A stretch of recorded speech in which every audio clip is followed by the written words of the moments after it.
about love. And the format is going to be that Dr. Bloomfield and I are going to kind of introduce the topic a little bit for a few minutes. Each one of us will talk about it. And then we're going to kind of open up to the group. So we really envision this to be a very group participation kind of thing mostly. If there's a lull, we're probably going to pick it up with some other stuff. But so really we want this to be more of like a discussion rather than just like a lecture.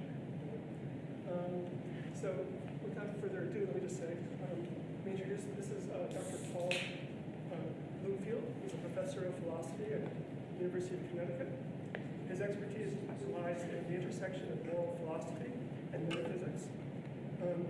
He defends the position that morality is grounded in human nature. In addition to numerous articles, Dr. Bloom has authored 2 monographs, Moral Reason in 2001 and The Virtue of Happiness in 2014. He has edited 2 anthologies, Morality and Self-Interest, and the Oxford Handbook of Moral Living in 2023. Thank you all for coming and bringing to this. Thank you, Rob. And thank you all for coming out. I really appreciate the opportunity to talk about love. Pre-Valentine's Day. I'm mostly going to be talking about my interpretation of Plato's theory on love. This comes out in a very short, very easily accessible dialogue that I highly recommend called The Symposium. You can read it in a couple hours probably, tops. And that book that book is about a dinner that actually happened, a historical dinner where each of the participants of the dinner went around and gave a speech on love. And there were some famous people there, like Socrates, who was Plato's teacher, Aristophanes, a famous playwright, some other people that were prominent in Athens at the time. And unsurprisingly, Socrates gives the final word on love, or that's how I read the book. And Socrates begins by saying thank you to his teacher of love, a woman named Diotima. Very unusual that Socrates recognizes anyone as his teacher. That it was a woman makes it all the more unusual for Greek philosophy. And I figured that it would be appropriate for me to begin what I'm going to say by also giving thanks to all of the people who have taught me about love, especially since it's Valentine's Day, all the women in my life that have taught me about love. These are my ancestors that I never met, my wonderful mother who's passed away, an old school Betty Friedan feminist, my sister, a lifelong friend, and all the girlfriends and dates and lovers and big loves that I've had in my life. I'm thankful to all of them. In particular, there was someone who saved my life a couple years ago. I'm particularly grateful to her. One of the things that I learned in talking with her is a good lead into what's happening in the symposium. And that's that I realized that, and it's almost hard to say without tripping over the words, what I realized at some point was that in all of my religious thinking, I was thinking of the divinity of God as a man, because God is a masculine name. And I realized that given the role of the female in creation and in divinity, it seemed like this was just like, well, it was time to start thinking about goddess, because I'd spent the first 50 some odd years thinking about God. The role of creativity ends up being central in Plato's theory. And I'm going to kind of work up to it by talking about each of the little speeches. I'm probably going to talk for like 10 more minutes or something like that, just to give you a preview. There are 6 speeches in the book, and most of them have a virtue in the background that I'll mention, but they are trying to, Plato's book is very strategically laid out. Although it was a true historical dinner, Plato certainly took license in the organizing of the speeches and how things sort of unfolded, so that when you read the book, it really does sort of work as a theory say. And it begins by a character named Phaedrus talking about how we can recognize love when we see it. What Phaedrus said was that we can recognize love because love inspires courageous acts. It inspires us to not run from what we're feared or what we're afraid of. It requires us to open our hearts, not just courage in the way of the battlefield, although that's what Phaedrus talks about, but also up here there's Cyrano de Bergerac, who was famously courageous on the battlefield, but a coward in love. Right? He was afraid of telling Roxanne that he loved her. Courage is really needed in love too, because you have to be able to open up your heart. The second speech is given by a guy named Pausinus, and he's feeling very proud that night because his lover won a big award in Athens the night before. I'll get to the lover in a minute. And Pausinus is kind of talking about the role, in the background at least, of justice or fairness or treating people as they deserve to be treated. And what he did was give what you might call a normative conception of love, meaning there is good love and bad love. I mean, we often, when we think about love and we think of love songs, they're always happy, right? But not all love is good love, and we have to be careful about who we love. I think if I was going to sum up Pausinus' speech in a slogan, it would be, don't sleep with assholes, right? I mean, be conscious of who you are with, and open yourself to the people that are truly deserving of your love, which is presumably the most precious thing you have to give. The next speech is by a doctor, and we shouldn't expect the final word on love to come from a doctor. His name was Anaximachus. He gives a very boring speech. If you read the book, that speech is supposed to be boring. It's the scientific view of love, right? But he does have interesting, important things to say. What he does is he shows love to be this natural phenomenon that has things in common with being a farmer, believe it or not, because farmers are tending to their crops and trying to help them flourish and grow. Similarly, parents loving their children are trying to tend to their children and help them grow. And all of this sort of tending and helping people flourish is involved in giving them what they need when they need it, not too much, not too little. There's an aspect of the virtue of temperance in the background here, where you give what's appropriate. You don't push yourself on your beloved, right? Although you don't hold yourself back either. And there's a right time to do things, and you don't want to rush it, and you don't want to wait too long. And all of these, I don't want to call them tactical ideas or strategic ideas, but the idea is that you should be thinking and considering your beloved so that when you're engaged with your beloved, you're doing what's needed at the time in the right way for the right reasons, etc., etc. After this, Aristophanes, the playwright, gives a speech. Aristophanes and Socrates knew each other. Aristophanes wrote a play called The Clouds, and Socrates is the star of the play. And it's all about how philosophers have their head in the clouds, and there's nothing practical to be learned from philosophy. I'm not sure how Aristophanes and Socrates got along at this dinner. Aristophanes wants to talk about the point or the purpose of love, or why it plays such a central role in our lives. And his answer is that what love is for is to help us to become happy and to flourish. He thinks this happens in a way that Socrates disagrees with. Aristophanes seems to think that we're incomplete in ourselves and we're necessarily unhappy because we are incomplete, and therefore we spend our lives trying to find our other half. Socrates agrees that the point and purpose of love is to help make us happy, but he thinks it does it in a different way. And I'm not typically very sympathetic with Aristophanes, because I think that people can be happy even if they haven't found their soulmate or their perfect match, which is what Aristophanes thinks we need in order to be happy and complete. He doesn't think that anybody can complete us. He thinks that literally there's one person in the world that we are looking for that can make us complete.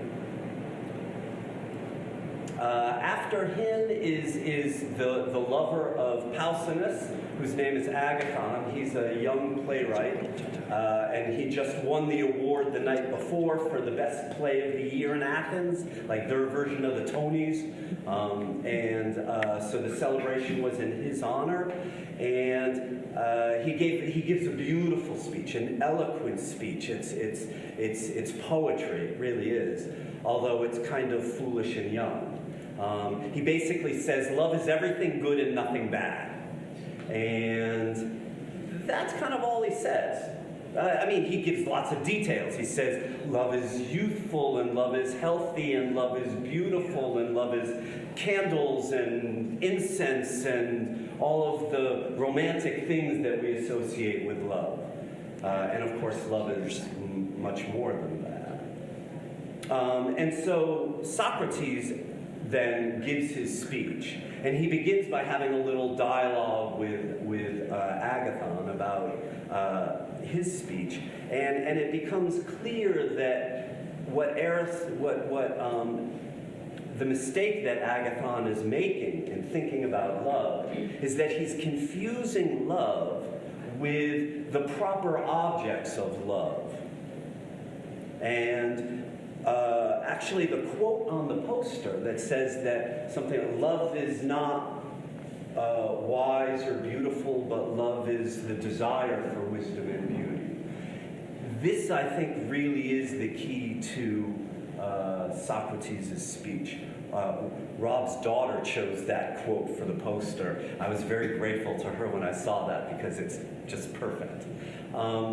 So for Socrates, he sees love as neither being mortal nor immortal. He sees love as being in the middle of just about everything. Love is like a bridge, or a catalyst, or if we're getting really kind of chemical, it's like an enzyme. It makes things happen. But it isn't the thing that you're aiming at. You're not aiming at love. Love is the thing that allows you to get what you're aiming at. And what you're aiming at is something good in your life, or many good things in your life. I haven't really talked about what can be a person's beloved. Okay. Most people think that it's going to be just another human being. But Socrates is clear that artists are going to love art, and scientists are going to love science, and any of these pursuits can be taken as one's beloved in a sort of analogical sense. And that by loving whatever it is that you're loving, you are bringing that into your life in a positive way. And if thinking back to Pausinus' idea about loving only people who deserve to be loved, who are going to be good for you and are good in and of themselves, if we assume that the beloved is good, then if you do well at loving your beloved, you are bringing something good into your life. And the way to become happy is to bring good things into your life. The way to become happy is to be good to good things and bring them into your life. And that's what makes your life flourish. So if there's sort of a distinction between good love and bad love that gets played out here, it's the idea that sort of an immature kind of love sees the beloved as it's almost the way all love relationships begin, right? We see someone across the room and we're like, oh my God, if I could just get with that honey, I would be the happiest person in the world. If I could just kiss this person, nothing would make me happier, right? And that's completely normal. But of course, as love develops and love becomes mature, we stop thinking about our beloved, the ability of our beloved to make us happy, and we start thinking more about our desire to make our beloved happy. I kind of sloganize Socrates' speech by ripping off JFK. Ask not what your beloved can do for you, but ask what you can do for your beloved. So that you go from seeing your beloved as something that is instrumentally valuable to your life to seeing your beloved as something intrinsically valuable, something that you want to see flourish in and of itself, independent of the effects that it has on you. And that's kind of the sum of the book. At the end of the book, Alcibiades breaks in, he's drunk and brings in a whole party, and everything gets kind of crazy. But I hope that was a good beginning for our discussion, and I'll turn it over to Rob.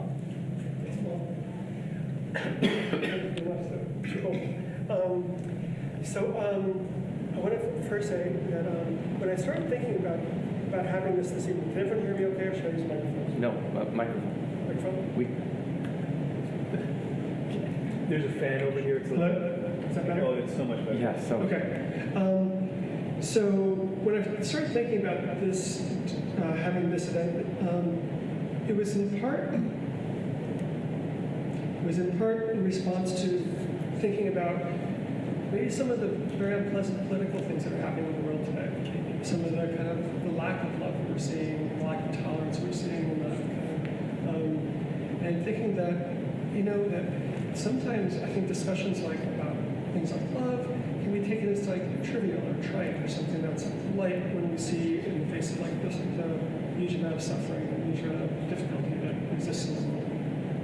But I think that in a very real way that's part of why it is very important for us to have time, to take time to actually think about these things, to put our minds and our hearts in this place of thinking about what are our higher values, what are the things that are really we're called to. So that was kind of the ground of like what maybe I should think of like, it's important maybe to have this discussion about love. Paul, I would say that I've had an interest in the question of what is love since I was at least my early 20s. This is something I've thought about quite a bit. And first formally in college, I took a course in the philosophy of love. One of my professors wrote this book here, the Three Faces of Love, Dr. Rolf Johnson. And it's really kind of cool for me to be in a classroom with a professor who spent his entire adult life thinking about this question about what is love, and to write a book on love. So he's an analytic philosopher, and analytic philosophy means that what he was doing is trying to ask the question not like what is the essence of love perhaps, but when we use the word love, when we say, I love you, or I love this or that, what do we mean? What are the correct uses of that word? And when we tease it apart, what are we actually saying when we say, I love you? And he comes out to saying that we mean approximately three different distinct ideas, he says, when we're using the word love. The first one he says is, when we say, I love you, we mean that I care about the object of my love. I care about that person, or that thing, or pet, or I care about its well-being. And to some degree, to say that I love you in a caring way means that I'm putting the interest of the object of my love ahead of my own interest in some way. Or I'm willing to. I may not necessarily have to do that, but that's maybe a good way to that. The second way is that when we use the word I love, is to say that I appreciate the object. So if you see someone perform ballet, or someone sing, or you just see the way a person performs their being themselves, and it's like, wow, I love you. I really love you. Part of what you're saying may be that I appreciate. That I appreciate maybe this thing that you've done, or this way that you are, or something specific about like that I've witnessed that I appreciate.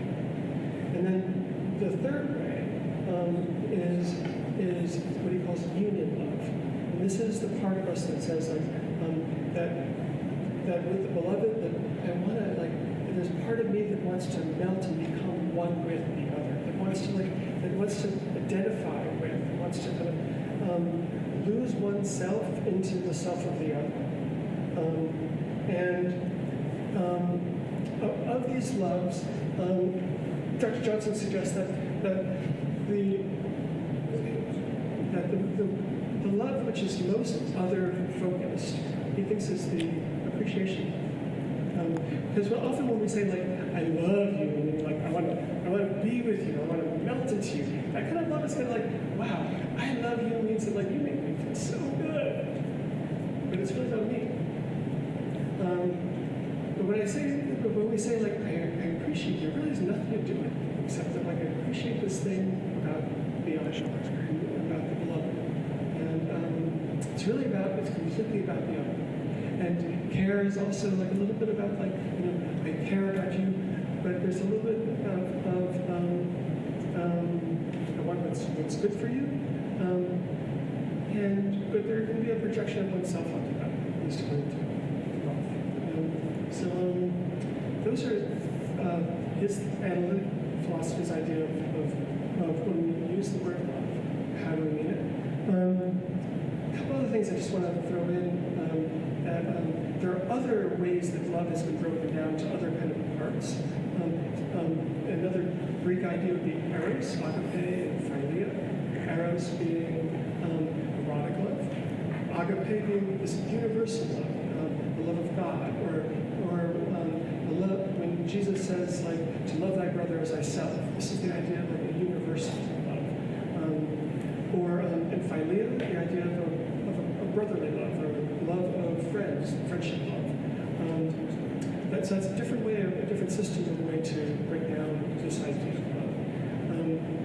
And another idea that Bloomfield mentioned, that I think that with Cyrano, we might talk about like romantic love, and the idea that love, a little bit the way that Aristophanes is talking, like the idea Aristophanes has is that you're seeking your other half, but that means that you are not complete, that you are actually partial being, and that you need, so it begins with this idea of suffering, pathos, and so the romantic idea of love through the troubadour tradition, like things like Cyrano, or Tristan and Isolde, or Romeo and Juliet. This idea of love is one that always has at its basic. Love makes us suffer, and it's like we have to try to relieve that suffering by finding the solution to that, which is our beloved.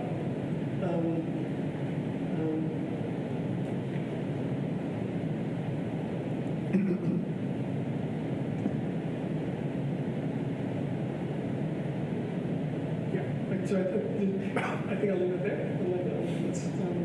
Do you want to respond to any of it?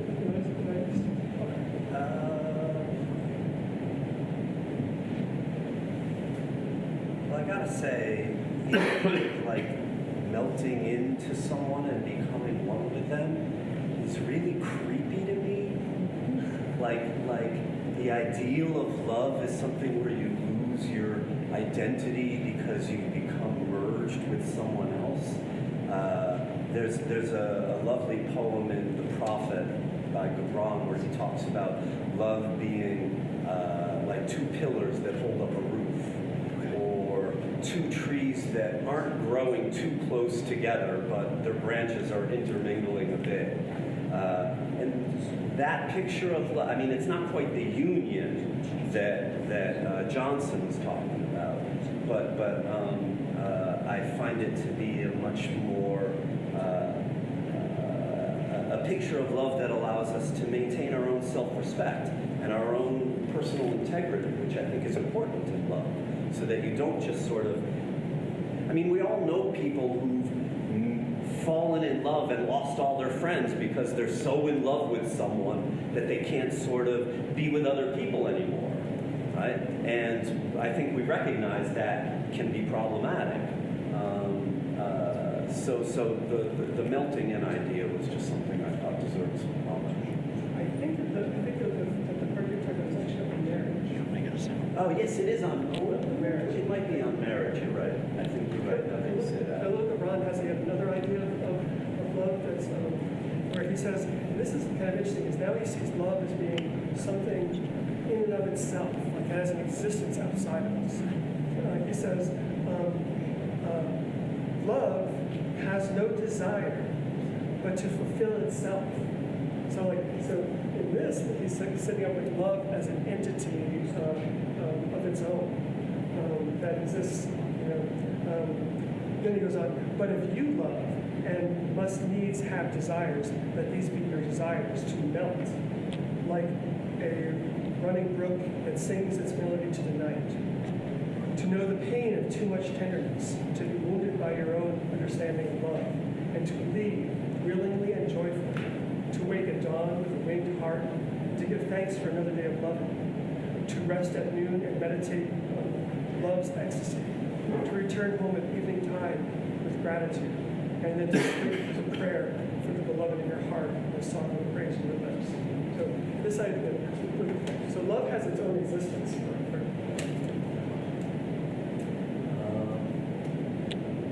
Quite sure what, I mean, look, in Plato's Symposium, there's all this mythology where they talk about love as a god. I generally think about love primarily as a verb as opposed to a noun or a thing. Loving is something that we do, and so it's not going to be something that's sort of an independent entity that we're trying to tap into. It's something that we have to actively engage in ourselves in our own lives. I mean, why do you think then that so many religions have God of love or Goddess of love, or like why do so many different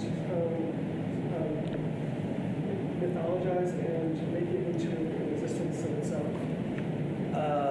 Because here's my guess. It's that the sort of that there is a kind of one way to think about love is to think about a kind of devotion. The way that parents are devoted to their children, the way that farmers are devoted to their crops, the way lovers are devoted to their beloveds, and the way that theists are devoted to God. And so I think there's an easy way to see the highest sort of devotion as being this kind of theological love of either the universe or God or however you conceive of divinity. And if that really is the highest way to love, then it makes sense to, what would be the right word? Project onto what you're worshiping the sense of devotion that you are using to love God. So like bhakti love and yoga. Good, yeah, right, exactly like bhakti love. Yeah. Anyone? Yeah. Could you bring in J. Krishnamurti's like bent on love? I'm good. Say it. Didn't hear. Could you bring in Krishnamurti's like swing on love through this? Like that once you think about it, it's not love, or once you mental it, it's not love, or. I can't. Could you bring in Krishnamurti's like theories somehow? I like off the top of my head. I don't know what his. Do you want to say what his? No, I'm asking you. No. I don't, off the top of my head, I don't. I couldn't set it up. Yeah. It sounded like you had an idea what it was, though. Just something about like once you start to like meditate about it or think it with your thinking mind, it's not love, because the you that has memories, that's attached, that wants an outcome, is automatically in your thinking. So you're saying it's like if you were part of it, then you're, It's not. and it's not that ideal. Correct. That love is more ideal than that. Yeah. That's interesting, yeah. I was also thinking about Krishnamurti too, as Rob might know, because I'm a big fan of Krishnamurti. But my understanding of what he says, one of the things he says is that love is he likes to say it's a living thing, it's alive. So he would say, oh, you were conceptualizing about love. Love is this thing, it's a living thing. Look, it's right there. You look at it, That's sort of his, but he's a very much, he's not a philosopher as much as he is a mystic, I suppose. So when he says love's a living thing, look at it there. Do you have an idea, is he saying like it's a god like that, or is he saying like it's I think what is it? He would call it an energy. I think he would say, and he would equate love, truth, and perhaps even beauty, and he would say it's like sort of like a Star Wars Force type of thing, I suppose, something like that. Yeah. I really like you calling it energy.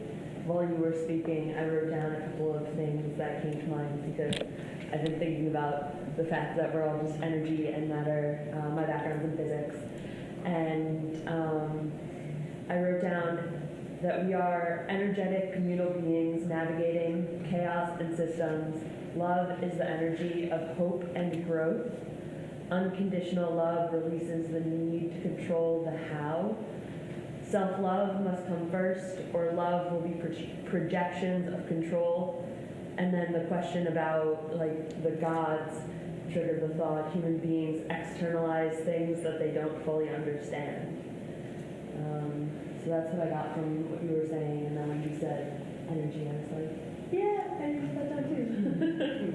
I like that idea about externalizing things we don't understand. We do that a lot. Well, and we certainly don't really understand love as much as we would like. So if we're going to externalize something, that might be why we turn it into a god. Yeah, and everything, literally everything in this entire universe, I say this as a physicist, is just atoms, and atoms are 99.99999% empty space. And so we're just in these different formations of atoms. We're breathing in atoms, we're interacting with atoms, and all of this energy is flowing around us. And 70% of the universe is dark energy that physicists literally just don't even know what it is. So not understanding things and just being like little specks of dust on a rock spinning around a fireball, it makes sense that we don't understand things. So, having all of these different concepts, ways to talk about love, which is something that we really don't understand. Part of my theory is that human beings are on this planet simply just to experience love.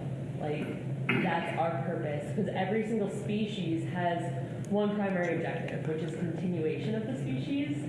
And they evolved that to do that in so many different ways. Every species needs to find energy, hydration, evolve protection from the elements, and then reproduction.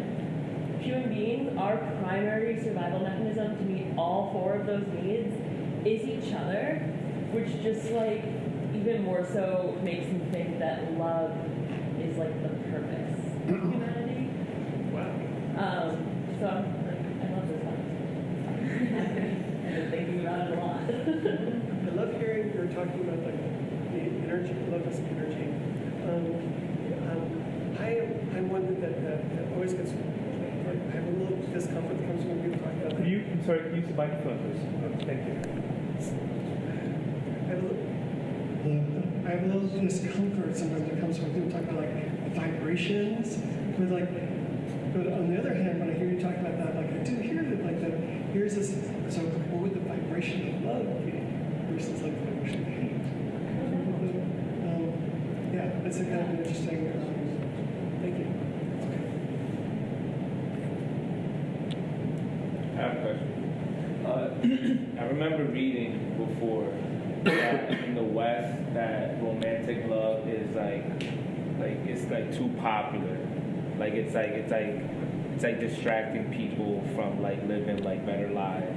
Like, what are your thoughts on that? You know how it's like our relationship with love, I guess like romantic love, and then it's like people grow up like looking for love, and kids are looking for love, and it's like everything gets kind of tainted because of like this love, this, and then you might have the love too early, and I don't know, like, what are your thoughts on that? Yeah. Well, I mean, I think the sort of fixation on romantic love is unsurprising. Just because we are animals, right? And we are looking at some level to reproduce, or at least most of us are. Not everybody is, of course, but most of us are. And I think what that does is it takes away our attention from other proper objects that we might love other than people. The way that we might love nature, or some people love God, as we talked about, or the way that I was saying Plato talks about loving art or science or whatever it is we do in life. That if we think about love in purely romantic ways, and I don't mean to disparage romantic love at all, but if that's the only way we think about love, then I think we're really taking this very powerful force that we have in ourselves and we're channeling it in this one narrow way, and that might not be the best way to use all of that energy. I also think that the like romantic love within capitalism is another way to just like keep us distracted on like never enough, because your love is never going to be that fantasy that exists in the Hallmark movies or in like the romantic books you read. And so if you're constantly in this state of I don't have enough, this love isn't like ideal, I need to be doing more, I need to be finding more, you're distracted from like your own personal growth. You're always focusing on the external and what you don't have. Your comment reminds me of a passage in a book called the Dhammapada, which is the book of Buddha. And so after Buddha's enlightenment, he spends the next 50, 60 years wandering as a monk. And while he was traveling, various people challenged him. And so a king sent out some people to challenge him in his teachings. And what they actually said to him, they said, Buddha, it said that you do not believe in love. And he sat and meditated, and he responded, it's not that I believe in love or I don't believe in love. I do not believe in suffering. If what you call love brings you happiness and contentment, then I believe in that. If what you're calling love brings you suffering, I do not believe in that. I had another thought too. And the way in which we romanticize love is that we think about it the way Agathon did, where it's everything good and it's everything beautiful. And we don't really think about all the work that love takes. Being a good lover involves work.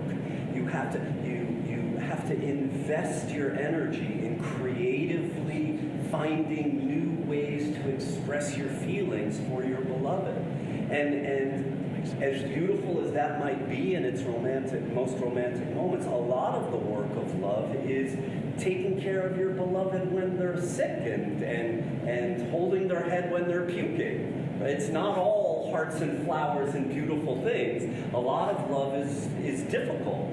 And when you just were talking about what the Buddha said about love bringing either suffering or joy, it made me think of Christopher Reeves' wife. You know, Christopher Reeves, the actor who became paralyzed from the neck down, and how his wife just sort of obviously loved him dearly, but stayed with him and cared for him, despite the fact that the movie star beautiful man that she married was now someone who she had to be taking care of all the time, who couldn't even breathe on his own.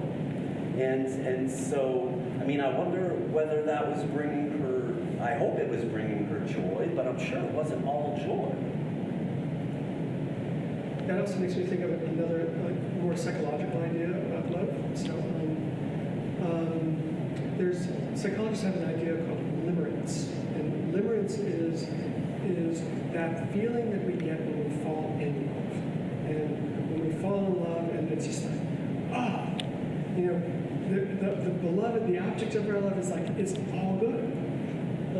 And literally, what limerence is our filtering out. Any negative stuff, all the red flags, all that stuff.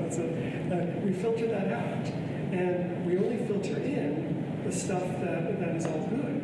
So we look at the other person and it's like, you're it. You're my soulmate. You're the ideal. This is the romantic idea of love, right? But limerence tends to keep going for between like 3 months and 3 years. And after that period of time, two standard deviations outside the norm basically fall off and are no longer feeling that in love. And that's when people come to their therapist and they have to say things like, where did that person go? Where did that person that I fell in love with, where did they go? They didn't go anywhere. That person's the same person. But now what happened is that you stop filtering outwards. Now you're seeing that person for all that stuff that was there the entire time. You couldn't see it. So in our preparing for this, Paul and I had a couple conversations about love, and one of the things that I commented to him is that I think, and forgive me if this seems like heresy for this conversation, but I think that the romantic love to a certain degree can rightfully be called delusion. That when we're lost in that idea of like, I am love. Well, are we really seeing the other? In a very real way, what we're seeing is our projection onto the other of our fantasy of what the idea is. And another word for that is delusion. And when the delusion falls away, that's when we can actually see the other person. And so Thich Nhat Hanh, in a book on love, he says that initially romantic love is like fire. But later on, when you've been with a person for, like Mr. Rivers' wife, for like 40 years, then it's like the hot coals. They're more flame. Not as bright, but it burns with you. The question that came up was like, what's the healthy approach to love then? What's the healthy approach to love? Like where is the limit? Like where does that balance come in? Yeah, I think that most of us probably found that like when we were teenagers, when we were young adults, like rushing headlong like Romeo and Juliet, or Tristan and Isolde, that didn't work out as well as we'd hoped. And what I often tell young adults when they come see me for therapy is what you're doing as a young adult is you're practicing having relationships, right? And when we practice, we screw up a bunch of times, and hopefully we don't hurt the other person too much, and hopefully we don't get hurt too much. Then we learn from that, so that then we can be in mature adult relationships that are more temperate. For which philosophy, which all those Greek guys don't. yeah, it's a little more temperate. It's a little more moderated. It's a little more that when we feel ourselves falling in love like that, we might get to the point where we say, "Oh, I'm a little suspicious of this feeling I'm having." Not that I don't want to indulge, perhaps, but maybe I want to keep 1 foot in reality while I'm indulging in love.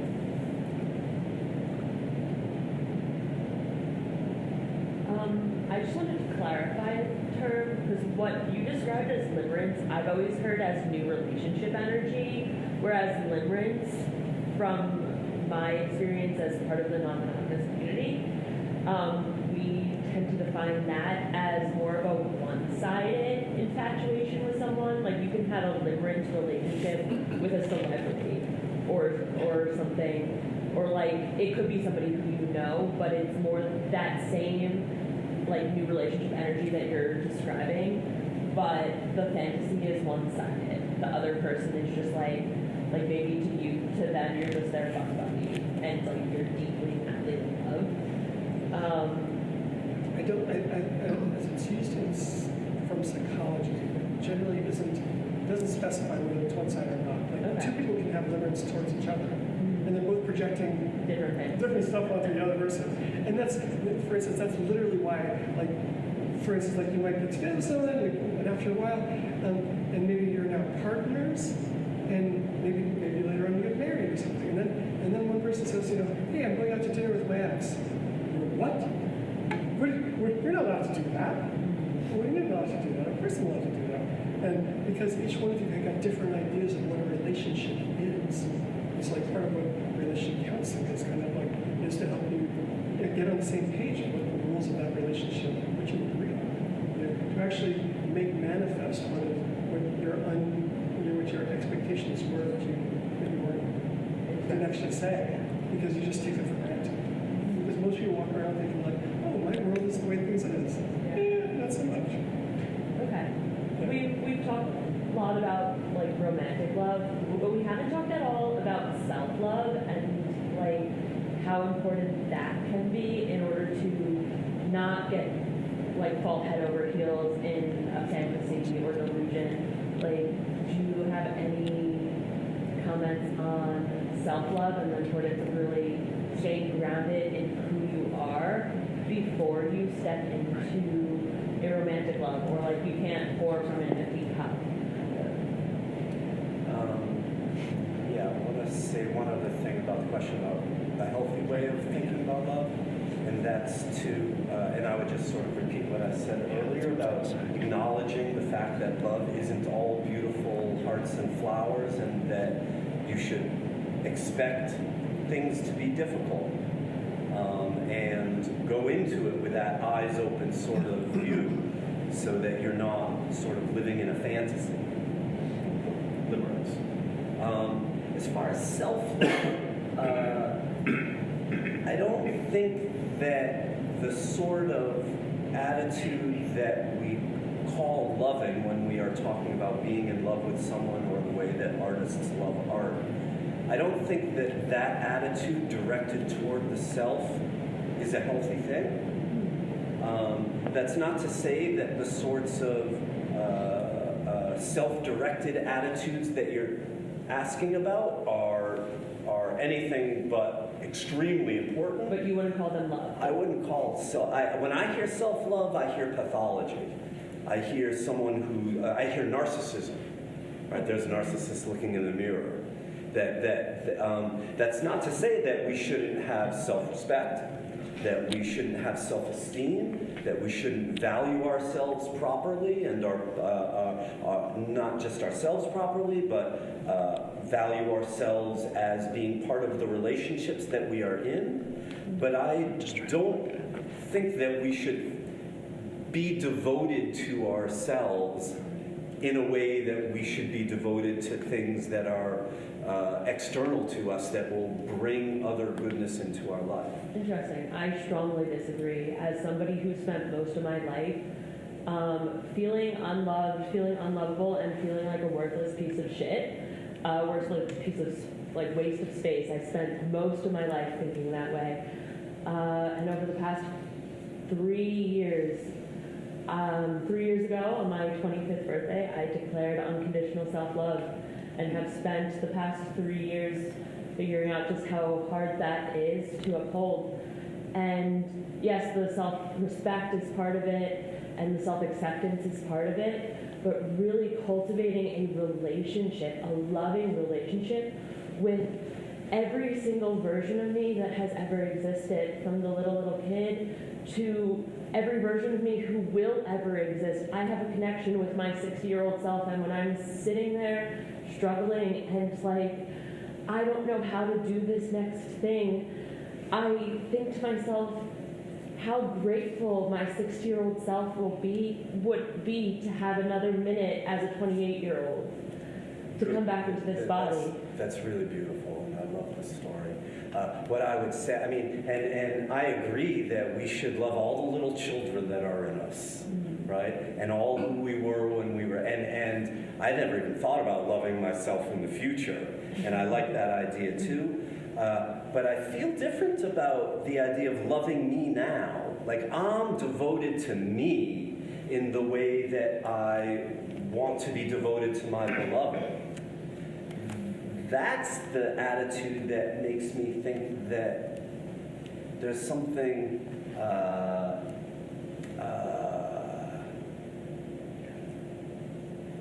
Narcissistic?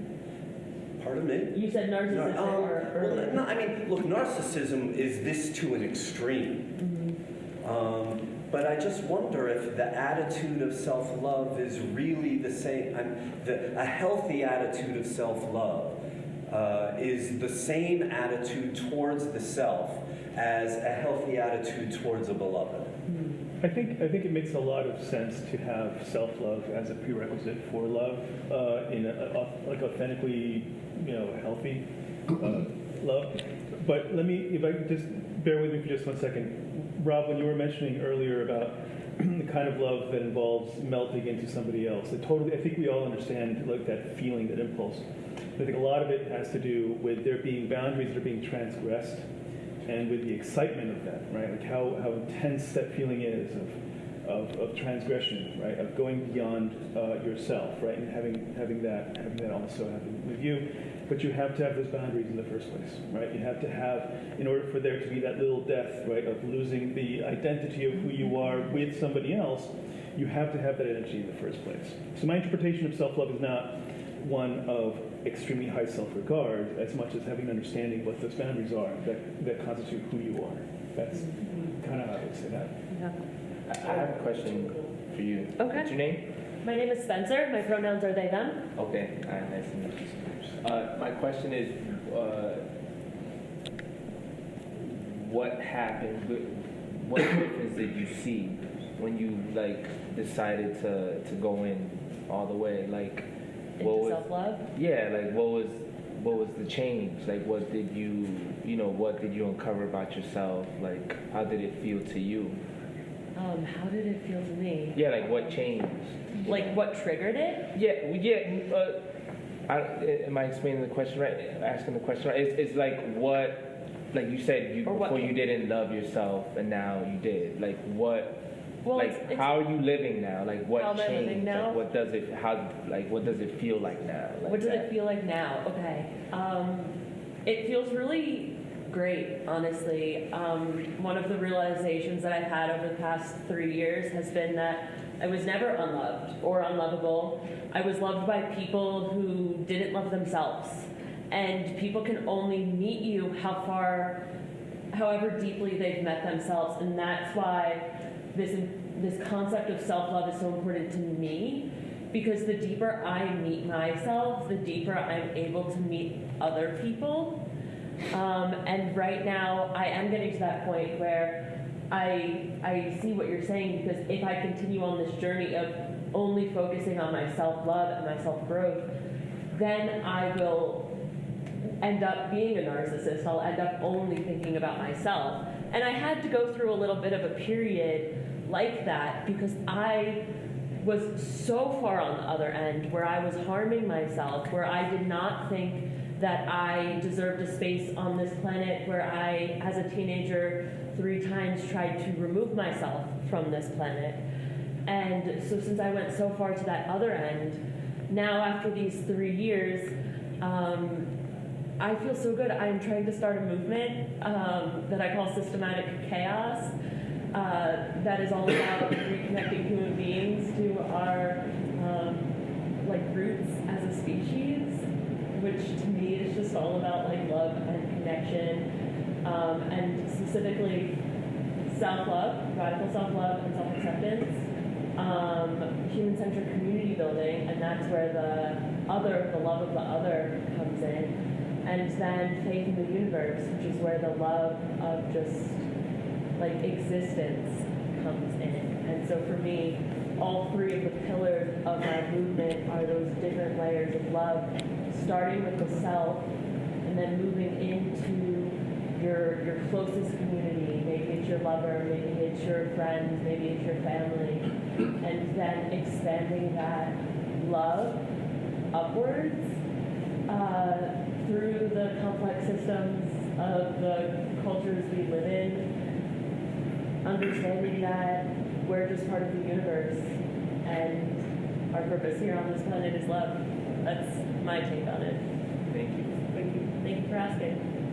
Something that for me your comments bring out is how like intrinsically, I'm gonna try to bring in a bunch of disparate pieces here, but the first thing on my mind is how like political and revolutionary these acts of love and care are, especially for those who, like myself, I identify as queer, and like those ways of existing that don't follow back into your question about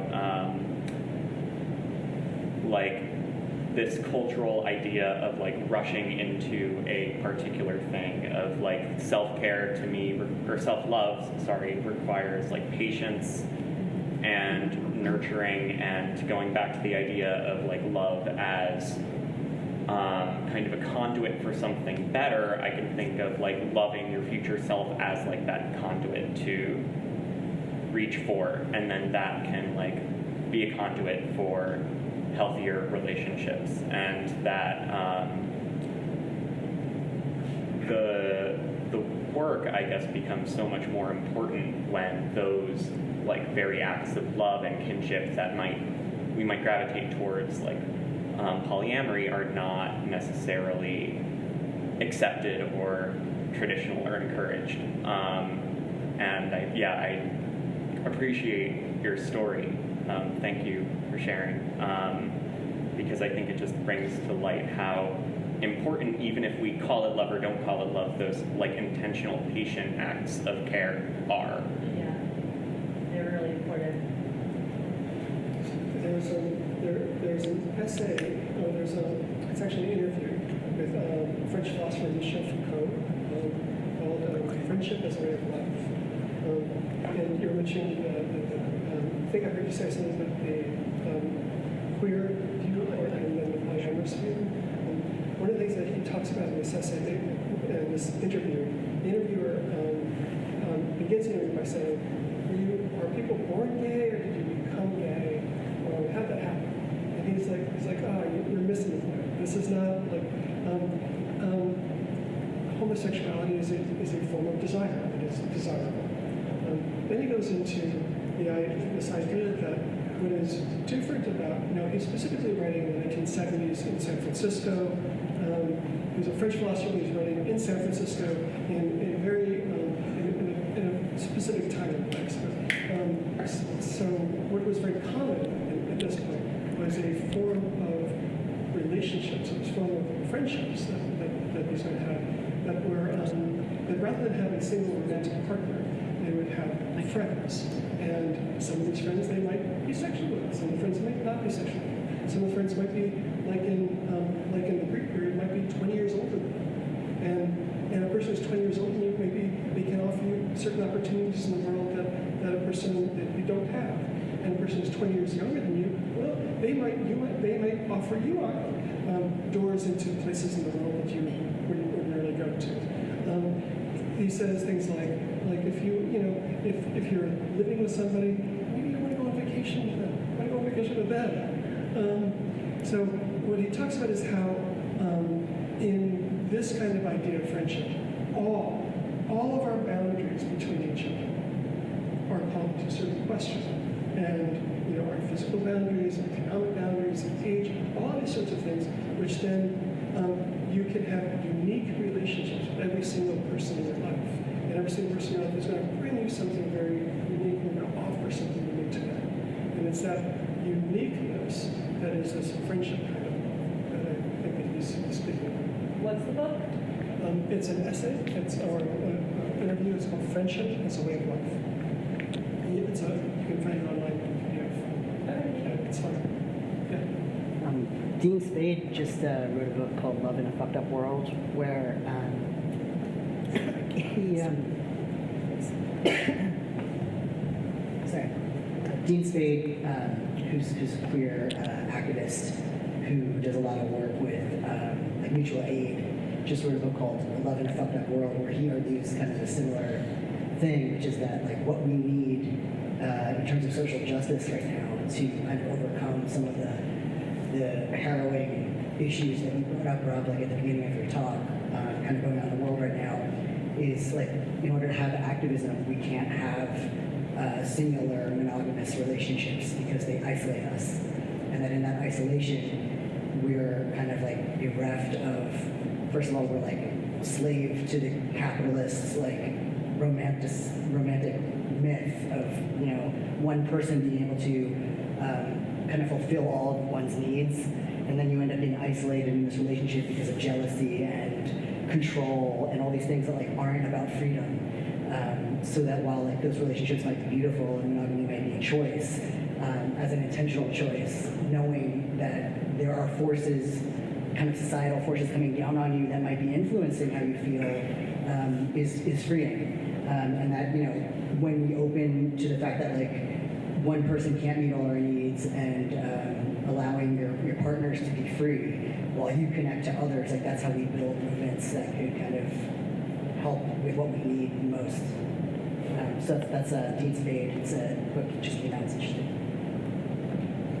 I don't feel like one necessarily excludes the other. I can't hear you. I'm sorry.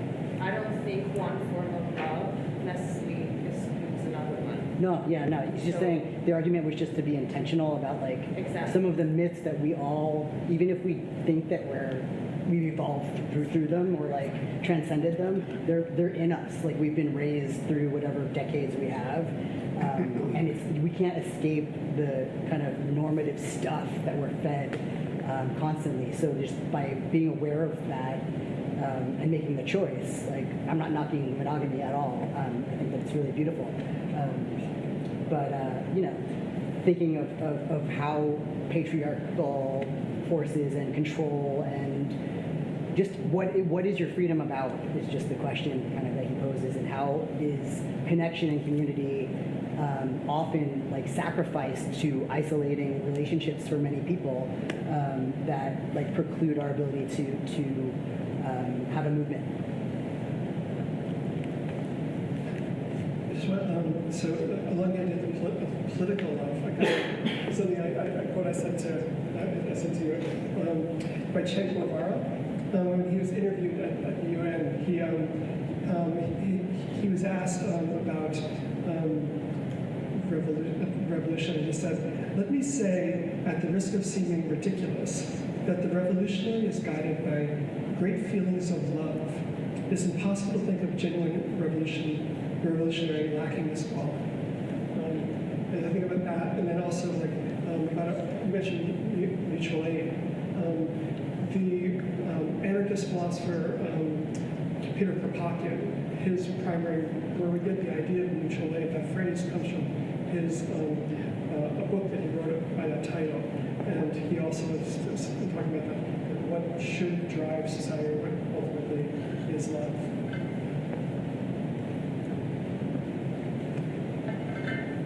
So my fellow attendee brought up a couple of words that I found, well, particularly the word choice, right? It's very important. I'd like to ask both of you a question about the matter of choice, right? I don't think there's any teenagers here. I think we're all kind of, you know, a little older than that. And I think that eventually we start having a relationship with love, which is different from the kind of intoxicating relationship that's idealized in so much of our culture, right? So I guess my question to you is, what is your view of the role of choice in the kind of love that we can reasonably engage with and expect? Great question. Yeah. Great question. My guess is that some people are going to have more choices than others, and that nobody has complete freedom of choice in these regards. I don't think that you can talk your way into love. I don't think just choose to fall in love with someone